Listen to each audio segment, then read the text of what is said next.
사도신경으로 우리 신앙을 고백하겠습니다. 나는 전능하신 아버지 하나님 천지의 창조주를 믿습니다. 나는 그의 유일하신 아들 우리 주 예수 그리스도를 믿습니다.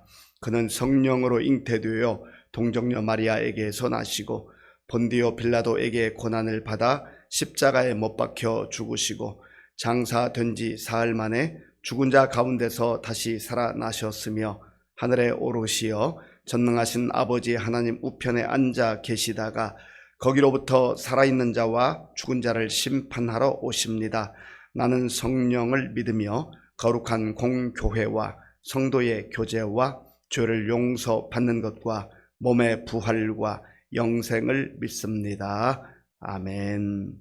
하나님께서 오늘 우리에게 주시는 말씀은 역대하 22장입니다. 구약성경 684쪽 역대하 22장을 교독하겠습니다.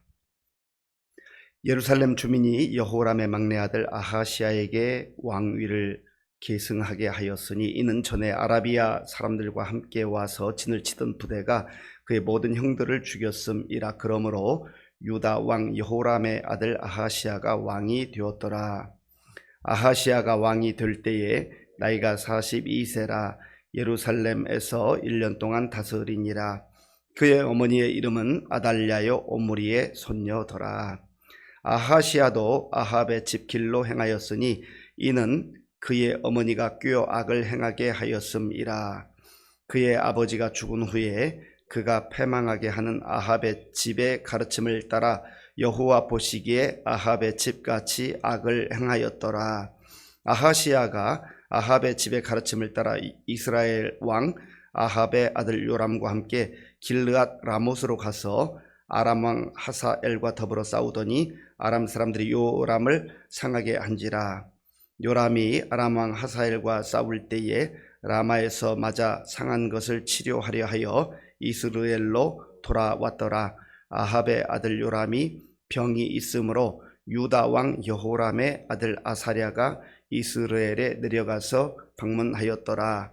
아하시아가 요람에게 감으로 해를 입었으니 이는 하나님께로 말미암은 것이라. 아하시아가 갔다가 요람과 함께 나가서 님시의 아들 예후를 맞았으니 그는 여호와께서 기름을 부으시고 아합의 집을 멸하게 하신 자이더라. 예후로 하여금 아합의 집을 심판하게 하실 때에 유다 방백들과 아하시아의 형제들의 아들들 곧 아하시아를 섬기는 자들을 만나서 죽였고 아하시아는 사마리아에 숨었더니 예후가 찾음에 무리가 그를 예후에게로 잡아가서 죽이고 이르기를 그는 전심으로 여호와를 구하던 여호사밧의 아들이라 하고 장사하였더라. 이에 아하시아의 집이 약하여 왕위를 힘으로 지키지 못하게 되니라. 아하시아의 어머니 아달랴가 자기의 아들이 죽은 것을 보고 일어나 유다 집의 왕국의 씨를 모두 진멸하였으나 왕의 딸 여호사부앗이 아하시아의 아들 요아스를 왕자들이 죽임을 당하는 중에서 몰래 빼내어 그와 그의 유물을 침실에 숨겨 아달랴를 피하게 하였으므로 아달랴가 그를 죽이지 못하였더라. 여호사부앗은 여호람 왕의 딸이요 아하시아의 누이요 제사장 여호야다의 아내이더라. 요아스가 그들과 함께 하나님의 전에 6년을 숨어 있는 동안에 아달랴가 나라를 다스렸더라. 아멘. 어제 묵상했던 내용을 보면 여호람이 하나님 앞에서 악한 왕으로 그렇게 기록되어 있습니다. 그 여호람의 아버지가 여호사밧입니다. 우리가 이미 다 묵상했던 인물입니다. 이 여호사밧은 하나님을 경외하고 하나님 앞에 신실하게 살았던 믿음의 사람이었습니다. 그럼에도 불구하고 사람이 완벽하지 못하다 보니까 이 여호사밧에게 한 가지 치명적 약점과 실수가 있었는데 그것은 북쪽 이스라엘 왕의 아합 가문과 사돈 관계를 맺었다는 거예요. 혼인 관계를 맺었다는 겁니다. 아마 여호사밧의 인간적 판단이 숨겨져 있었던 것 같아요. 저 북쪽 이스라엘과 혼인 관계를 맺으면 좋은 관계를 유지해서 언젠가 이 남북, 분단된 남북이 통일될 수 있지 않을까. 뭐 그런 자기 나름대로의 포부가 있었던 것 같습니다. 그런데 그것은 하나님 뜻이 아니었어요. 그리고 그 아들 때에 와서 그 아들이 하나님의 그 말씀에 불순종하고 악한 왕으로 기록되었던 겁니다. 그 여호람의 아내가 바로 아달랴라고 하는 사람으로 아합과 이세벨의 딸이었습니다. 그러니까 이것은 혼인관계는 단순히 그저 인간관계를 맺는 것을 넘어서서 정말로 하나님 보시기에 악한 행동이었다라고 하는 겁니다. 원래 여호람이라고 하는 왕의 이름의 뜻은 하나님은 높으시다, 하나님 존귀하시다, 그런 뜻이 있습니다. 하나님 높여드리는 인생을 살아야 되는데 자기 이름과는 걸맞지 않게 그는 오히려 하나님의 이름을 모욕하고 자기 이름에 먹칠을 하는 그런 인생을 살았던 겁니다. 그리고 그는 죽을 때 너무나 쓸쓸하게 죽었어요. 우리 어제 말씀을 묵상했습니다만 21장 마지막 절 20절에 보면 이 여호람은 죽을 때에 아끼는 자 없이 세상을 떠났다. 그러니까 누군가가 세상을 떠나면 애통해하고 아쉬워하고 슬퍼하고 그래야 되는데 얼마나 못됐으면 백성들에게도 인심을 잃었던 것이죠. 그리고 그의 아들 아하시아가 왕이 됩니다. 그런데 이 아하시아의 형제들은 이 여호람이 통치하던 그때에 블레셋 군대와 아라비아 군대가 연합해서 쳐들어왔는데 그때 다 죽임을 당했습니다. 그리고 막내 아들이었던 이 아하시아가 왕이 되게 된 것이죠. 그런데 오늘 1절 말씀 보면 왕이 되는 과정도 모든 백성들이 즐거워하고 정말 왕으로 옹립하는 그런 과정이라기보다는 뭔가 좀 석연찮은 부분이 있습니다. 1절 말씀 제가 읽겠습니다. 1절입니다. 예루살렘 주민이 여호람의 막내 아들 아하시아에게 왕위를 계승하게 하였으니 이는 전에 아라비아 사람들과 함께 와서 진을 치던 부대가 그의 모든 형들을 죽였습니다. 그러므로 유다 왕 여호람의 아들 아하시아가 왕이 되었더라. 아멘. 예루살렘 주민이 예루살렘이 그 수도잖아요. 하나님의 성전도 있고 가장 큰 도시면서 많은 사람들이 모여 있는 곳인데 그곳 사람들이 아하시아를 여호람의 이제 다음 이어서 왕이 되도록 했지만 전 국민이 기뻐하고 그렇게 하는 상황은 아닌 것으로 보여집니다. 왜냐하면 여호람이 워낙 하나님 앞에서 악을 행했을 뿐만 아니라 그가 죽을 때에도 그의 죽음을 안타까운 사람이 없었기 때문입니다. 그런데 이 아하시아의 어머니는 이미 말씀드린 대로 아합과 이세벨의 딸인 아달랴라고 하는 사람이에요. 문제는 이 아하시아도 그 어머니의 영향 그리고 자기 아버지였던 여호람의 그 영향을 벗어날 수가 없었다는 겁니다. 자, 본 3절 4절 우리 함께 읽겠습니다. 아하시아도 아합의 집 길로 행하였으니 이는 그의 어머니가 꾀어 악을 행하게 하였음이라. 그의 아버지가 죽은 후에 그가 패망하게 하는 아합의 집의 가르침을 따라 여호와 보시기에 아합의 집같이 악을 행하였더라. 아멘.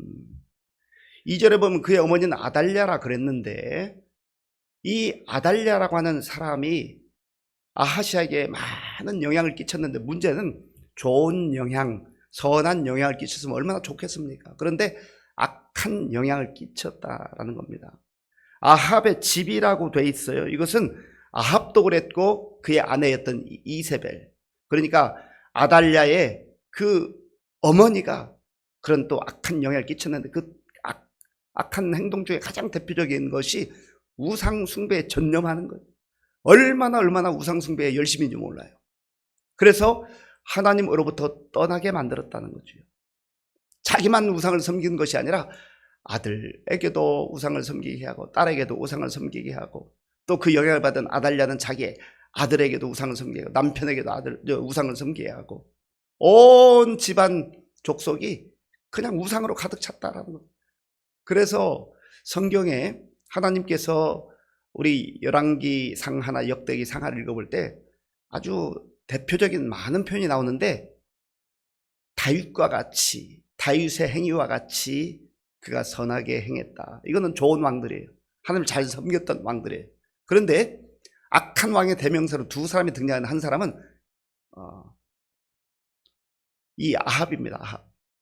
아합. 그리고 또 한 사람은 북이스라엘을 처음에 만들어 가지고 첫 번째 왕이던 여로보암처럼 여로보암과 같이. 그리고 두 번째 인물이 아합. 여기 보면은 아합의 길로 행하여, 3절을 제가 한번 더 읽겠습니다. 아하시아도 아합의 집 길로 행하였으니 이는 그의 어머니가 꾀어 악을 행하게 하였습니다. 아멘. 아합의 길. 자, 4절도 보세요. 그의 아버지가 죽은 후에 그가 패망하게 하는 아합의 집에서 가르침을 따라 여호와 보시기에 아합의 집같이 악을 행하였더라. 그러니까 이 아합 가문은 그들의 발걸음이 닿는 곳마다 우상 섬기는 일이 많아지는 거죠. 악한 영향을 끼치는 거. 얼마나 안타까운 인생이요, 안타까운 가문이 된 것입니까? 5절을 제가 읽겠습니다. 5절에도 보면 비슷한 내용이 나와요. 아하시아가 아합의 집의 가르침을 따라 이스라엘 왕 아합의 아들 요람과 함께 길라 라못으로 가서 아람 왕 하사엘과 더불어 싸우더니 아람 사람들이 요람을 상하게 한지라. 아멘. 아하시아가 아합의 집의 가르침을 따라. 그러니까 지금 우상 섬기는 그 삶의 대명사가 같고 그 집안의 대명사와 같은데 그쪽하고 붙어가지고 아합의 가르침을 따랐다, 어머니의 가르침을 따랐다 하는 겁니다.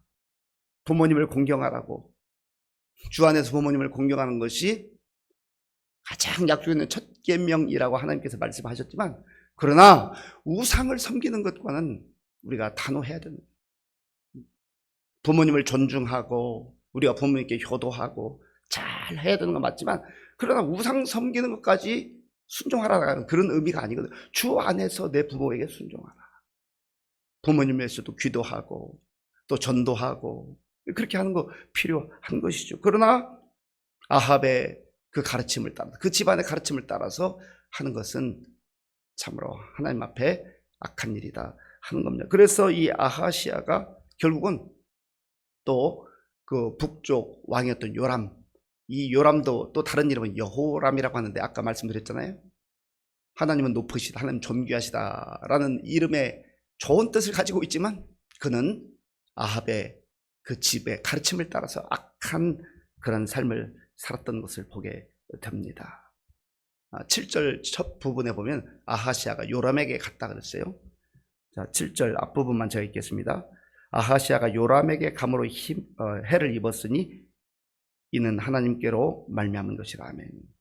아하시아가 이 요람과 같은 인물들을 멀리해야 되는데 그 우상 숭배하는 사람들이 흔히 말하는 짝짝꿍이 된 거예요. 뜻이 맞은 거예요.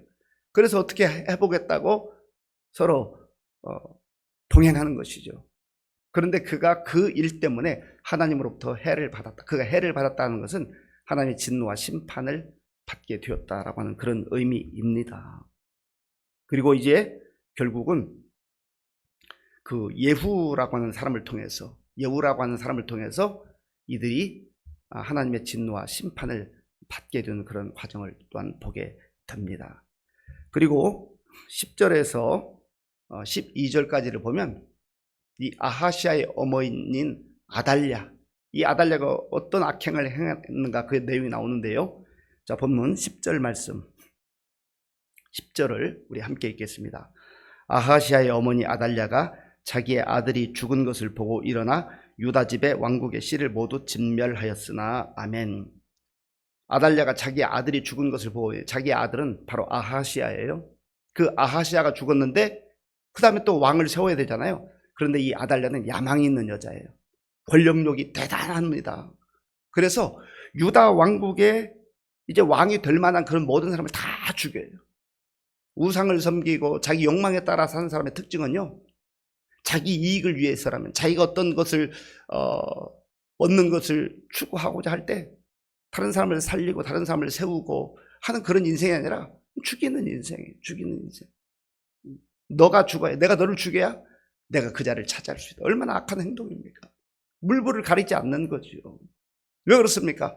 하나님 뜻과 전혀 상관없는 인생이기 때문에 자기 욕망 중심, 야망 중심, 탐심에 사로잡혀서 그렇게 살아가기 때문에 사람 죽이는 것을 너무너무 쉽게 생각하는 거지요. 그리고 그러한 가운데에서 이제 한 사람이 살아남게 되는데, 자, 본문 11절을 제가 읽겠습니다. 왕의 딸 여호사부앗이 아하시아의 아들 요아스를 왕자들이 죽임을 당하는 중에서 몰래 빼내어 그와 그의 유모를 침실에 숨겨 아달랴를 피하게 하였으므로 아달랴가 그를 죽이지 못하였더라. 여호사부앗은 여호람 왕의 딸이요 아하시아의 누이요 제사장 여호야다의 아내이더라. 아멘. 이걸 깊이 들여다보면 참 안타깝습니다. 너무나 눈뜨고 보기 힘든 상황이에요. 지금 여기 요아스가 살아남게 되는데 할머니가 이를 죽이려고 하는 거예요. 할머니가 자기가 그 권력을 차지하기. 왜냐하면 이 요아스가 살아남아 있으면 아달랴가 자기 마음대로 못 하거든요. 그러니까 권력 앞에서 자기의 가족들도 또 자녀들도 형제들도 손주들도 다 죽이는 겁니다. 약한 인생이 어디 있어요. 그런데 그 가운데서 여호사부앗은, 이 여호사부앗은 같은 가문이에요. 그리고 딸입니다. 딸. 이 딸이 그 요아스를 살려내 숨겨요. 그 6년 동안 성전에서 이렇게 숨어 살 수 있도록 하는데, 어떻게 그렇게 할 수 있었는가? 이 여호사부앗의 남편이 여호야다였거든요. 여호야다. 이 여호야다가 제사장이었습니다. 그래서 자기 남편의 도움을 입어서 이 남유다의 그 왕권을 지키기 위해서 목숨을 걸고 요아스를 살려냄으로 인하여서 잠시 잠깐 이제 우리가 또 23장에서 보겠습니다만 아달랴를 제거하고 요아스가 왕이 되는 그러한 그 왕권을 제대로 세우는 그러한 일을 하기도 했습니다. 사랑하는 성도 여러분, 오늘 이 말씀 통해서 우리가 볼 수 있는 게 무엇입니까? 자기 야망을 따라서, 자기 욕심을 따라서, 자기 이익을 추구하며 권력욕에 빠져서 사는 인생들은 결국은 하나님 뜻과도 상관없이 자기 마음대로 산다는 거죠. 그리고 가족도 형제도 다 죽이며 산다는 거예요. 얼마나 비참한 인생이에요. 얼마나 불쌍한 인생이에요. 하나님 우리에게 그런 인생을 살라고 말씀하지 않았습니다. 하나님을 경외하며 하나님을 사랑하며 이웃을 사랑하고 사람을 사랑하고 넘어져 있는 사람을 일으켜 세워주고 죽어가는 사람을 살려내라고 하나님께서 우리에게 그런 존귀한 인생으로 주신 것 아니겠습니까? 그리고 예수님께서도 섬기는 자가 복되다, 섬기는 자가 큰 사람이다 했는데, 하나님 없이 사는 인생, 하나님 말씀에 거역하는 인생들은 자기 스스로 도취되어서 다른 사람 다 짓밟고 죽이는 그러한 불쌍한 인생을 살아가는 것을 보게 됩니다. 우리는 어떻게 살아야 되겠습니까? 우리가 하나님의 삶답게 하나님이 기쁘시게 하며 또 우리 주변에 있는 사람들을 세워주고 그들을 붙들어주고 격려하고 위로하고, 그렇게 해야 하나님 나라가 더 아름답게 세워지는 것 아니겠습니까? 이 말씀 꼭 기억하셔서 오늘 또 2025년도 마지막 새벽 기도를 함께 영광 돌리는데요, 이 말씀 마음에 깊이 간직하시고 새해에는 좀 더 하나님을 온전히 경외하며 정말 내 주변에 있는 사람들부터 진심으로 사랑하고 그들의 손을 붙들어주고 이렇게 세워줄 수 있는 그런 하나님의 사람들로 살아가는 저 여러분들이 될 수 있기를 바랍니다. 아버지 하나님 감사합니다. 이스라엘 백성들의 역사를 살펴보면서 하나님 없이 사는 인생이 얼마나 악하게 사는가를 다시 한번 보게 됩니다. 하나님, 우리의 마음속에도 숨겨진 욕망과 야망이 다 있는 것을 인정하게 하시고 늘 겸손하게 하나님 앞에 엎드려 기도하며 하나님 뜻을 구하며 하나님 기뻐하는 믿음의 사람들로 살아가게 하시고 또 다른 사람도 세울 수 있는 그런 삶을 살아갈 수 있도록 인도하여 주시옵소서. 예수님의 이름으로 기도하옵나이다. 아멘. 주기도문으로 예배를 마치겠습니다. 하늘에 계신 우리 아버지, 아버지의 이름을 거룩하게 하시며 아버지의 나라가 오게 하시며 아버지의 뜻이 하늘에서와 같이 땅에서도 이루어지게 하소서. 오늘 우리에게 일용할 양식을 주시고 우리가 우리에게 잘못한 사람을 용서하여 준 것 같이 우리 죄를 용서하여 주시고 우리를 시험에 빠지지 않게 하시고 악에서 구하소서. 나라와 권능과 영광이 영원히 아버지의 것입니다. 아멘. 기도 제목을 말씀드리기 먼저 교회 소식을 전합니다. 오늘 수요 기도회는 평상시에는 7시였지만 송구 영신 예배가 오후 11시에 있기 때문에 수요 기도회는 없습니다. 참고해 주시 바라고, 또 송구 영신 예배를 드리는 관계로 내일 새벽 기도회는 하루 쉬게 됩니다. 참고하시기 바랍니다. 하나님께서 오늘 우리에게 주신 말씀을 생각하며 기도하시고요. 또 우리나라와 민족의 지도자들도 정말로 하나님을 경외하고, 그래야 백성들을 사랑하고 자기 사심을 버리고 그렇게 또 섬길 수 있거든요. 그런 지도자 되게 해달라 기도하시고, 우리 교회 많은 어르신들, 또 환우들, 그리고 다음 세대를 위해서 기도해 주시고, 군 복무요리 청년들과 또 선교사님들을 위해서 기도해 주시 바랍니다. 이제 오늘 한 해를 마무리하는 날인데 또 하나님께 받은 은혜를 잘 기억하고, 또 송구 영신 예배를 통해서 감사하고, 또 새해를 또 기쁨으로 설렘 가운데 맞이하는 그런 송구 영신 예배가 될 수 있도록 함께 기도하겠습니다.